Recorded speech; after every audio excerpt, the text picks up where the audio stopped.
Казвам се Адриана Дамахкярова и съм на 12 години. Уча Stillm Academy от 6 години, като академията ми помогна да преоткрия себе си и да постигна поставените си цели.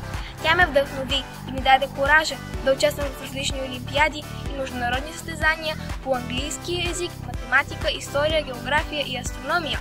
Едно от значимите ми постижения в областта на математиката през миналата година е участието ми на световното състезание по математика Кариво, където се класирах измежду 6% от най-добрите участници в моята възрастова група.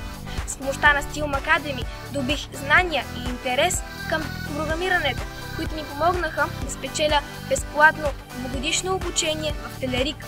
Едно от най-емоционалните ми преживявания в академията е когато отидох на световния кръг по дебати на английски език World Scholars Cup в Лондон.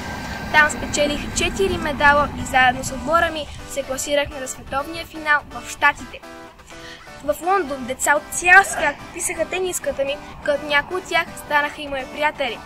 Други невероятни емоции, които може да изпитате в Stillm Academy, са тържествата, събитията и благотворителните участия на академията, където се забавляваме, показваме знанията си и помагаме на деца в нужда.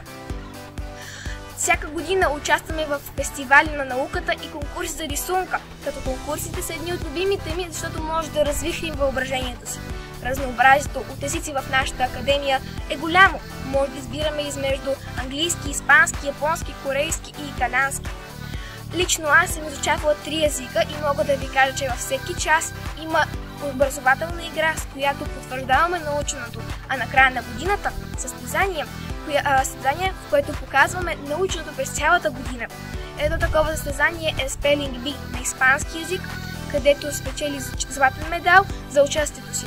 А пък, ако искате и вие да печелите много награди и да печелите много приятели, спомени и знания за цял живот, запишете се в нашата академия.